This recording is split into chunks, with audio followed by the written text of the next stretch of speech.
नमस्कार मंडळी, श्री स्वामी समर्थ. स्वागत आहे तुमचं माझ्या यूट्यूब चॅनलवरती. आजचा दिवस तुम्हा सर्वांना खूप छान, सुखाचा, आनंदाचा आणि समाधानाचा जाऊ देत, हीच मी स्वामींच्या चरणी प्रार्थना करते आणि आजच्या या नवीन व्हिडिओला सुरुवात करते. पण त्या अगोदर तुम्ही माझ्या चॅनलवरती जर नवीन असाल तर चॅनलला पण लगेच सबस्क्राईब करा आणि कमेंटमध्ये श्री स्वामी समर्थ लिहायला अजिबात विसरू नका. उद्या 15 फेब्रुवारी वार आहे रविवार आणि या दिवशी आलेली आहे पवित्र महाशिवरात्री. महाशिवरात्री ही तिथी सध्या मासिक शिवरात्रीपेक्षा थोडी वेगळी आणि अधिक विशेष मानली जाते. प्रत्येक महिन्यात अमावस्येच्या एक दिवस आधी शिवरात्री येते. कारण ज्योतिषशास्त्रानुसार अमावस्येच्या रात्री चंद्र अत्यंत कमजोर अवस्थेत असतो. त्या नकारात्मक प्रभावापासून संरक्षण मिळावं म्हणून चतुर्दशीच्या रात्री भगवान शिवांची पूजा केली जाते. पण माघ महिन्याच्या कृष्ण पक्षातील चतुर्दशीला येणारी शिवरात्री ही महाशिवरात्री म्हणून ओळखली जाते आणि ही रात्र भगवान शिवशंकरांची महान रात्र मानली जाते. असं म्हटलं जातं की या दिवशी श्रद्धेने उपवास करून आणि मनापासून पूजा केल्यास महादेव अतिशय लवकर प्रसन्न होतात आणि भक्तांच्या इच्छा पूर्ण करतात. हिंदू धर्मग्रंथामध्ये महाशिवरात्रीची संपूर्ण रात्र जागरण करून शिवपूजा करण्याचे विशेष महत्त्व सांगितलं आहे. या दिवशी केलेलं व्रत अत्यंत पवित्र मानलं जातं आणि असं म्हणतात की जर आपण महाशिवरात्रीचे व्रत केले तर वर्षभरातील सर्व सोमवार, प्रदोष काळ आणि प्रत्येक मासिक शिवरात्रीचे पुण्यफळ आपल्याला मिळते. ही रात्र शिव आणि पार्वती यांच्या विवाहाची रात्र मानली जाते. असं सांगितलं जातं की या दिवशी भगवान शिवांनी वैराग्य जीवनातून गृहस्थ जीवनाकडे पाऊल टाकले. त्यामुळे ही रात्र शिव आणि पार्वती मातेसाठी अत्यंत खास आहे. जो भक्त या दिवशी जागरण करून शिव आणि शक्ती स्वरूप माता पार्वतीची भक्तिभावाने पूजा करतो त्याच्या जीवनातील संकटे दूर होतात आणि मनोकामना इच्छा पूर्ण होतात. म्हणूनच महाशिवरात्रीच्या रात्री शक्यतो झोप टाळून भजन, जप आणि ध्यान करण्यात वेळ घालवावा असं सांगितलं जातं. धार्मिक मान्यतेनुसार याच दिवशी भगवान शिव प्रथम लिंग स्वरूपात प्रकट झाले होते आणि असंही म्हटलं जातं की महाशिवरात्रीच्या दिवशी शिवतत्व पृथ्वीवर 1000 पटीने अधिक कार्यरत असतं आणि भगवान शिव आणि माता पार्वती आपल्या भक्तांना आशीर्वाद देण्यासाठी पृथ्वीवर येतात. त्यामुळे या दिवशी केलेली पूजा, जप किंवा छोटासा उपाय देखील अतिशय प्रभावी ठरतो आणि त्याचं फळ हे लवकर मिळतं. तर आजच्या या व्हिडिओमध्ये तुम्हाला एक अतिशय सोपा पण अत्यंत प्रभावी असा उपाय सांगणार आहे. उद्या महाशिवरात्रीच्या दिवशी सकाळी घराच्या उंबरठ्यावर एक खास वस्तू ठेवायची आहे. तर ही खास वस्तू कोणती आहे, कोणत्या वेळेत हा उपाय करायचा आहे आणि त्यामागचं कारण काय आहे हे संपूर्णपणे तुमच्यासोबत मी आजच्या व्हिडिओमध्ये शेअर करणार आहे. तर हा उपाय तुम्ही श्रद्धेने केला तर घरातील नकारात्मकता दूर होते, वास्तुदोष कमी करतो आणि घरात सुख, शांती, समृद्धी आणते. आणि म्हणूनच व्हिडिओ हा शेवटपर्यंत नक्की पहा जेणेकरून तुमच्यापर्यंत योग्य ती माहिती पोहोचेल. आणि तुम्ही माझ्या चॅनलवरती जर नवीन असाल तर चॅनलला पण लगेच सबस्क्राईब करा आणि बेल आयकॉनला पण प्रेस करा म्हणजे मी जेव्हा कधीही नवीन व्हिडिओज अपलोड करेन त्याचं नोटिफिकेशन सर्वात आधी तुम्हाला मिळेल आणि तुमचा एकही व्हिडिओ हा मिस होणार नाही. तसेच खाली असलेल्या हाय बटनवर सुद्धा क्लिक करा. तुमचा पाठिंबा आणि प्रेम हीच माझ्यासाठी सर्वात मोठी प्रेरणा आहे. तर आजच्या या व्हिडिओमध्ये मी तुम्हाला एक अतिशय सोपा पण श्रद्धेने केला जाणारा प्रभावी उपाय सांगणार आहे आणि हा उपाय तुम्हाला उद्या रविवारी महाशिवरात्रीच्या दिवशी करायचा आहे. दुपारी 12 वाजण्याच्या आधी घराच्या उंबरठ्यावर एक विशेष वस्तू ठेवायची आहे आणि ती कशी ठेवायची, कोणत्या भावनेने ठेवायची याबद्दल सुद्धा मी तुम्हाला पुढे सविस्तरपणे सांगणार आहे. त्याचबरोबर व्हिडिओच्या शेवटी मी तुम्हाला आणखी 2 छोटे पण अतिशय परिणामकारक असे उपाय सांगणार आहे जे महाशिवरात्रीच्या पवित्र रात्री करायचे आहेत. कारण ही रात्र अत्यंत शक्तिशाली आणि मंगल मानली जाते आणि या रात्री श्रद्धेने केलेली साधना, जप किंवा उपाय मनाला समाधान देतात आणि सकारात्मक ऊर्जा वाढवतात. महाशिवरात्रीच्या दिवशी ज्या घरात श्रद्धा, विश्वास आणि स्वच्छ मनाने पूजा केली जाते त्या घरात सुख, शांती आणि समाधान टिकून राहतं असं मानलं जातं. हा दिवस भगवान शिवशंकरांना समर्पित आहे आणि या दिवशी शिवांसोबत माता पार्वतीचीही पूजा केली जाते. त्यामुळे कुटुंबातील सौख्य, प्रेम आणि समृद्धीसाठी हा दिवस विशेष मानला जातो. वर्षातून एकदाच येणाऱ्या या महत्त्वाच्या दिवशी जर तुम्ही हा उपाय मनापासून केला तर तुमच्या घरातील वातावरणात सकारात्मक बदल जाणवू शकतो. अनेक वेळेला आपल्याला असं वाटतं की घरात सतत काही ना काही अडचणी येत आहेत, किरकोळ कारणावरून वाद होत आहेत, पैशांची चणचण भासत आहे किंवा घरात राहून सुद्धा मन शांत राहत नाही. काही जणांना घरात एक प्रकारची नकारात्मक भावना जाणवते, जणू काही ऊर्जा जड झाली आहे आणि त्यामुळे छोट्या गोष्टीही मोठ्या वाटू लागतात. तर अशा वेळी आपण घाबरून न जाता श्रद्धेने आणि सकारात्मक विचारांनी वातावरणामध्ये बदल करण्याचा प्रयत्न करायला हवा.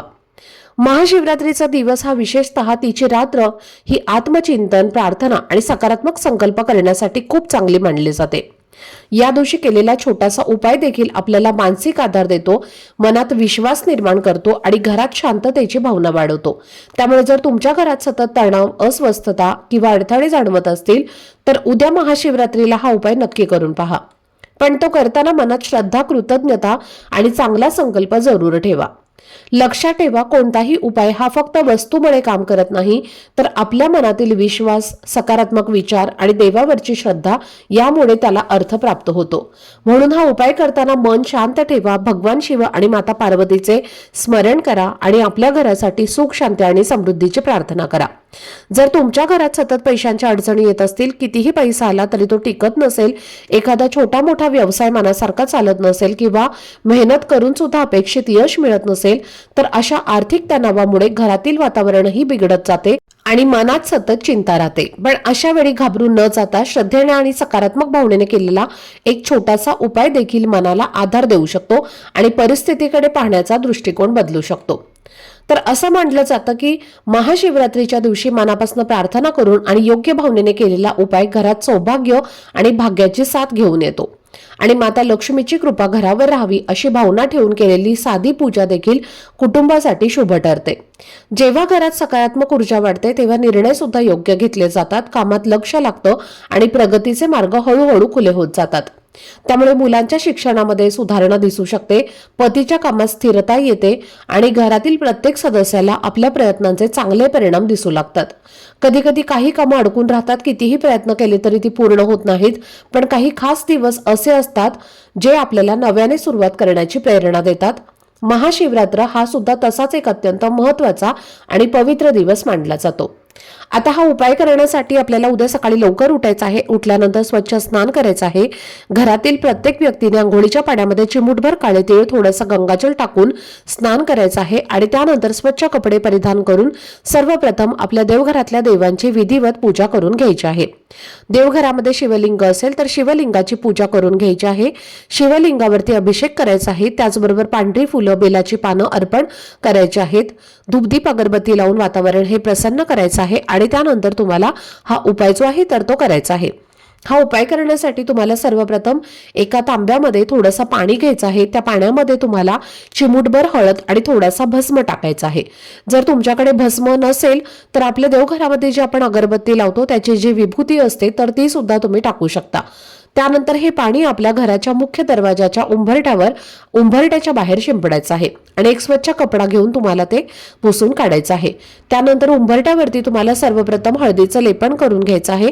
हळदीचं लेपन कसं करतात हे आता सर्वांनाच माहिती आहे. एका वाटीमध्ये थोडीशी हळद घ्या, त्यामध्ये पाणी टाका, त्यामध्ये थोडंसं गोमूत्र, गुलाबजल टाका, त्याची पेस्ट बनवा आणि हीच पेस्ट तुम्हाला उंबरट्यावरती लावून घ्यायची आहे.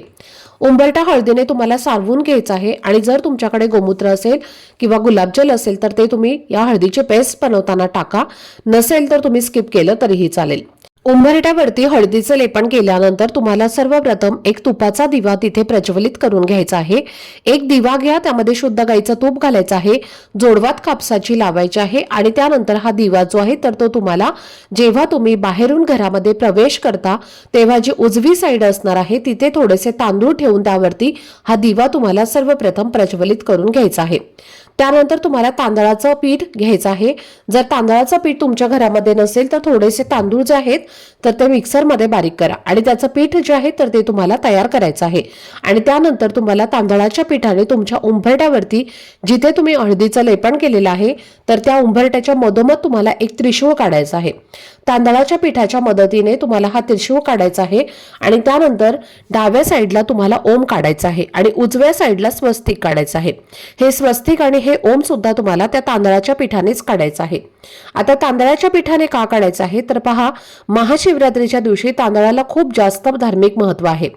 तांदूळ हे भगवान शिवशंकरांना अत्यंत प्रिय आहेत आणि म्हणून असं म्हटलं जातं की महाशिवरात्रीला जर आपण मुख्य प्रवेशद्वारावरती तांदळाच्या पिठाने हे शुभचिन्ह काढलं तर भगवान शिवशंकरांचा आशीर्वाद हा आपल्या कुटुंबावरती सदैव राहतो. आपल्या घरात कोणताही संकट, अडचणी, विघ्न जे आहेत तर ते येत नाही. आता अशी शुभचिन्ह काढल्यानंतर तुम्हाला एक तांब्याचा कलश घ्यायचा आहे. त्या कलशामध्ये शुद्ध पिण्याचं पाणी भरायचं आहे आणि त्यानंतर त्या पाण्यामध्ये तुम्हाला एक 3 पानाचं बेलपत्र जे आहे तर ते टाकायचं आहे. आणि असा हा कलश जो आहे तर तो तुम्हाला तुमच्या घराच्या मुख्य प्रवेशद्वाराच्या बाहेर ठेवायचा आहे. जिथे तुम्ही दिवा लावलेला आहे तर तिथे तुम्हाला हा कलश जो आहे तर तो ठेवून द्यायचा आहे. त्यानंतर उंबरट्याला हळद, कुंकू, अक्षदा, फुलं वाहून तुम्हाला उंबरट्याची पूजा करून घ्यायची आहे. आणि त्यानंतर तुम्हाला मुख्य प्रवेशद्वारावरती सुद्धा एक स्वस्तिक काढायचं आहे. स्वस्तिक हे मांगल्याचं प्रतीक मानलं जातं आणि जेव्हा आपण स्वस्तिक काढतो तेव्हा आपल्या घरात सर्व शुभ गोष्टी घडत असतात. म्हणून तिथे तुम्ही कुंकू आणि स्वस्तिक जे आहे तर ते नक्की काढा. स्वस्तिकाची सुद्धा तुम्हाला पूजा करायची आहे आणि जेव्हा तुम्ही हा उपाय करणार आहे तेव्हा तुम्हाला महादेवांचं ध्यान करायचं आहे. ओम नमः शिवाय, ओम नमः शिवाय या मंत्राचा तुम्हाला जप करायचा आहे. आता हा उपाय करून झाल्यानंतर संध्याकाळी तुम्हाला काय करायचं आहे, जो दिवा तिथे तुम्ही लावलेला आहे तो त्या दिव्यामध्ये तुम्हाला पुन्हा तूप घालायचं आहे आणि हा दिवा संध्याकाळी सुद्धा तुम्हाला तिथे प्रज्वलित करायचा आहे. आणि त्यानंतर जे पाणी आपण ठेवलं होतं तर ते तुम्हाला प्रदोष काळात म्हणजे सूर्यास्त होण्याच्या 1 तास आधी आणि सूर्यास्तानंतर जो 1 तास असतो तर त्या वेळेमध्ये तुम्हाला हे पाणी जे आहे तर ते बेलवृक्षाला अर्पण करायचं आहे. जर तुम्ही घरी बेलवृक्ष तुमच्या लावलं नसेल तर तुमच्या घराजवळ बेलाचं झाड नसेल तर मग हे पाणी तुम्ही शमीच्या झाडाला सुद्धा अर्पण करू शकता. आता शमीचंही झाड नसेल तर मग हे पाणी तुम्ही तुळस सोडून कोणत्याही झाडाला घालू शकता. तर अशा पद्धतीने आपल्याला हा एक छोटासा उपाय जो आहे तर तो उद्या महाशिवरात्रीला करायचा आहे. खूप प्रभावी असा हा उपाय आहे, त्यामुळे तुम्ही तो नक्की करून पहा. हा उपाय केल्याने तुमच्या घरातील नक्कीच सर्व समस्या ज्या आहेत तर त्या दूर होतील. आता मी असं म्हणणार नाही की तुम्ही हा फक्त उपाय केला आणि तुमच्या घरात लाखो कोटीने पैसे आले. तुम्ही कष्ट करत नाही, फक्त उपायच करत आहे आणि तुमच्या घरामध्ये लगेच पैसा येईल का, तर असं अजिबात होत नाही. तर पहा, आपण जे काही कष्ट करतो, जी काही मेहनत करतो तर त्या कष्टाला आणि मेहनतीला नशिबाची साथ मिळावी, देवाची साथ मिळावी. आपण जे काही कष्ट करतो ते कधीही वाया जाऊ नयेत म्हणून आपण हे उपाय किंवा ज्या काही सेवा आहेत तर त्या आपल्याला आपल्या घरामध्ये करायच्या असतात. तर या काही सेवा आपण जर महत्त्वाच्या तिथींवरती केल्या तर आपल्या घरामध्ये जे काही दोष असतात तर ते निघून जातात. घरामध्ये एक सकारात्मक वातावरण जे आहे तर ते निर्माण होतं आणि म्हणून हे उपाय जे आहेत तर ते आपल्याला करायचे असतात. आता त्याचबरोबर आपल्याला महाशिवरात्रीला एक नारळाचा सुद्धा उपाय करायचा आहे. एक पाणी असलेला नारळ तुम्हाला घ्यायचा आहे आणि त्या नारळावरती तुम्हाला 7 वेळेला कलाव्याचा धागा जो आहे तर तो बांधून घ्यायचा आहे. म्हणजे 7 वेळे देऊन तुम्हाला तो कलावा नारळावरती बांधायचा आहे. आणि हा कलावा तुम्हाला बांधत असताना महादेवांचं नामस्मरण करायचं आहे. आणि त्यानंतर हा नारळ आपल्या घराच्या मुख्य दरवाजाचा जो उंबरठा असतो तर त्या उंबरठ्याच्या मधोमध तुम्हाला ठेवायचा आहे. 10 मिनिटे हा नारळ तुम्हाला तिथेच उंबरठ्यावरती ठेवायचा आहे आणि त्यानंतर काय करायचं आहे, घराच्या बाहेर जायचं आहे आणि तो नारळ उंबरठ्यावरनं उचलायचा आहे. आणि तसाच ज्या प्रकारे घड्याळाचा काटा फिरतो अगदी त्याच प्रकारे तुम्हाला 7 वेळेला हा नारळ ओवाळून घ्यायचा आहे आणि तसाच तो घेऊन तुम्हाला महादेवांच्या मंदिरात जायचा आहे आणि तिथे हा नारळ तुम्हाला अर्पण करून द्यायचा आहे. हा नारळ उंबरठ्यावरनं पुन्हा घरामध्ये आणायचा नाही. उंबरठ्यावरती ठेवला की तसाच ओवाळून तो तुम्हाला घरातून बाहेर महादेवांच्या मंदिरामध्ये जाऊन अर्पण करायचा आहे. हा एक उपाय तुम्हाला करायचाच आहे. हा उपाय महाशिवपुराणामध्ये सांगितलेला आहे आणि तोच उपाय आज मी तुमच्यासोबत शेअर केलेला आहे. त्यामुळे तुम्ही हा एक उपाय सुद्धा उद्या करू शकता. आता हा नारळाचा उपाय जो आहे ना तर तो तुम्ही उद्या दिवसभरामध्ये कधीही करू शकता. जेव्हा तुम्ही मंदिरामध्ये जाणार आहे तेव्हा तुम्ही हा उपाय केला तरी सुद्धा चालेल. तसेच या दिवशी काही प्रभावी सेवा सुद्धा तुम्हाला तुमच्या घरामध्ये करायच्या आहेत, ज्यामध्ये ओम नमः शिवाय या मंत्राचा 108 वेळेला जप तुम्हाला करायचाच आहे. भलेही तुम्ही देवघरासमोर बसून हा जप करू शकत नसाल, पण जेव्हा तुम्ही काही काम करत आहे तेव्हा तुम्ही या मंत्राचं पठण केलं तरी सुद्धा चालेल. तसेच या दिवशी शिवतांडव स्तोत्राचं सुद्धा पठण करावं. तसेच महामृत्युंजय मंत्राचं पठण करणं सुद्धा खूप फलदायी मानलं जातं. आता या सेवा तुम्ही दिवसभरामध्ये रात्रभर कधीही करू शकता.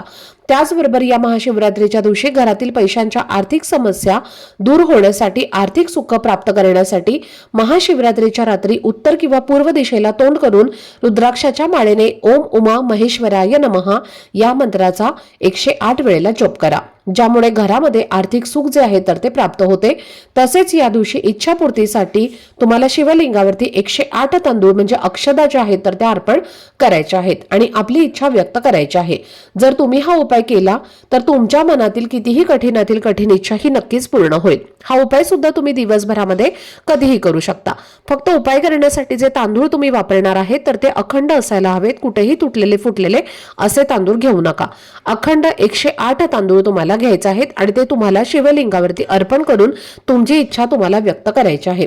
तर हे काही प्रभावी उपाय आणि ज्या सेवा तुम्हाला सांगितलेल्या आहेत तर त्या उद्या महाशिवरात्रीला करायच्या आहेत।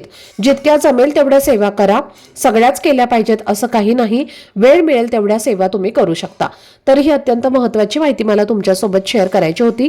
आजचा हा व्हिडिओ जर तुम्हाला आवडला असेल, माहितीपूर्ण वाटला असेल तर व्हिडिओला लाईक, शेअर आणि चॅनलला सबस्क्राईब नक्की करा। भेटूयात पुढच्या व्हिडिओमध्ये, तोपर्यंत सर्वांना श्री स्वामी समर्थ।